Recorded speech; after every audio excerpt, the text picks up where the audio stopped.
একটি formal shoe তৈরি করার ক্ষেত্রে যতগুলো প্রসেস আছে ক্রমান্বয়ে সেগুলো দেখানো হচ্ছে।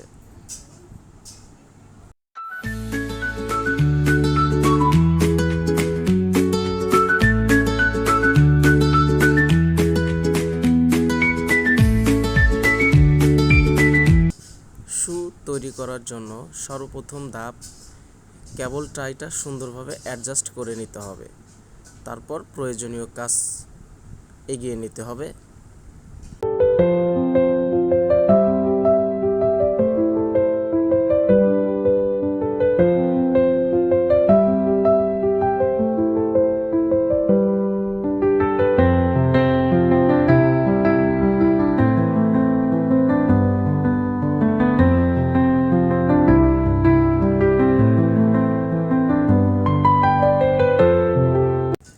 এই পর্যায়ে আমাদের টাং লেভেল এবং কেবল টাই অ্যাটাচ সম্পূর্ণ হয়েছে। এখন আমাদের লাস্টিং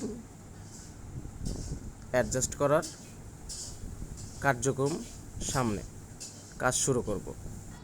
পায়ের আকৃতি অনুযায়ী, সাইজ অনুযায়ী এগুলো লাস্ট, যা শু তৈরির ক্ষেত্রে ব্যবহার করা হয়।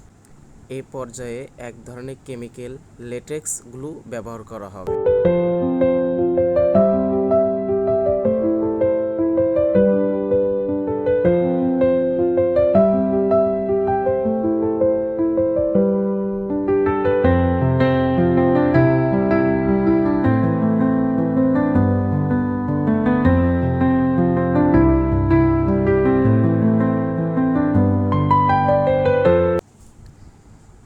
লাস্ট এবং ইনসোল অ্যাডজাস্ট করার জন্য হ্যামারিং মেশিনটা ব্যবহার করা হচ্ছে।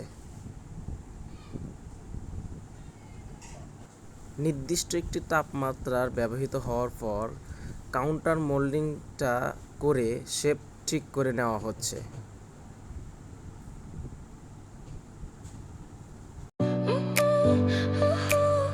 এখন টুলাস্টিং করে জুতাটার পায়ের শেপ আকৃতি তৈরি করা হচ্ছে।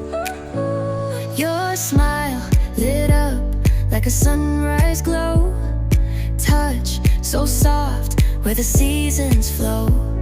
We met where the stars take their flight. Every moment with you feels just right. Whisper your name in the rush of the breeze. Love like an ocean rippling with ease. Heartbeats sink into this melody.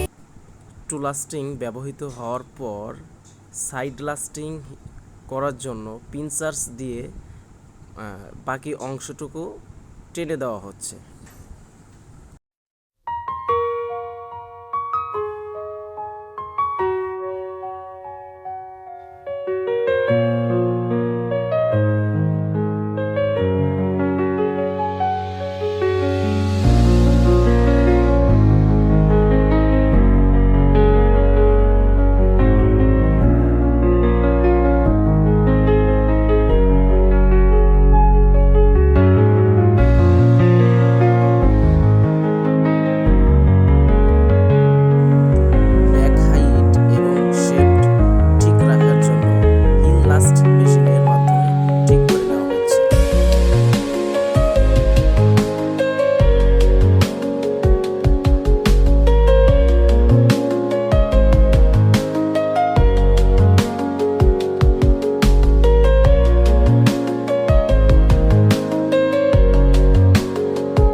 একটি formal shoe ব্যবহারের জন্য main যে shape এবং কালারটা নিয়ে আসার জন্য colour spray করা হচ্ছে।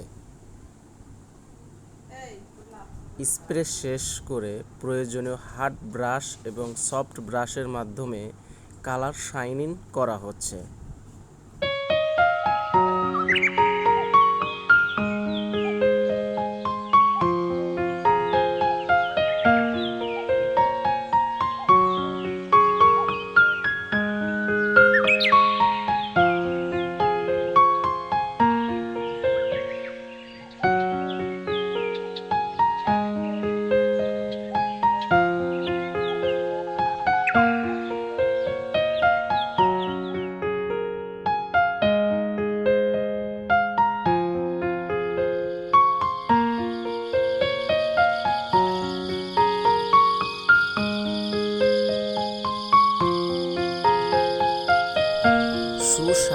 ঠিক রাখার জন্য পেয়ার নাম্বার ম্যাচিং করে লিখে দেওয়া হচ্ছে।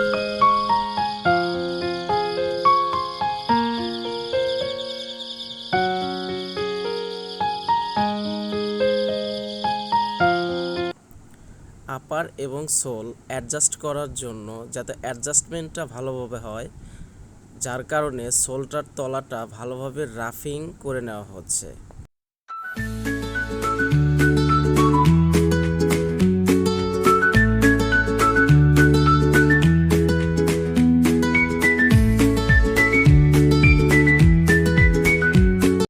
শু সোল একটা মেজারমেন্ট বরাবর অ্যাডজাস্ট করে নিতে হবে, যার কারণে সেই অনুপাত করে সাইড মার্কিং বসিয়ে নেওয়া হচ্ছে।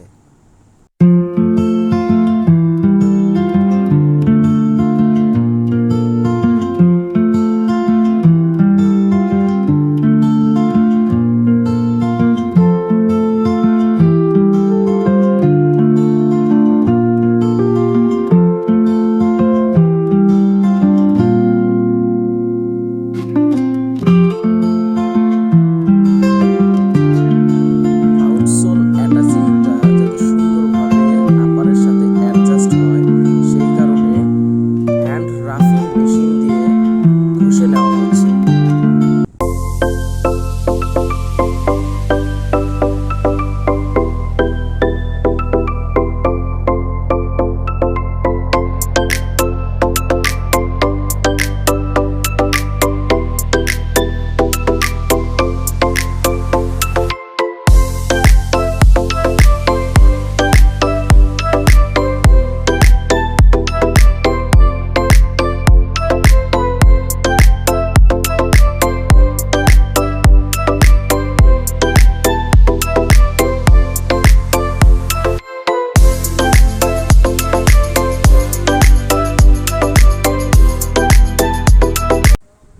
Lasting process complete. পরবর্তী পর্বে আমরা দেখব কিভাবে গ্লুইং কনভেয়ারে সোল অ্যাটাচড এবং গ্লুইং কাজ সম্পন্ন করা হয়। ধন্যবাদ সবাইকে।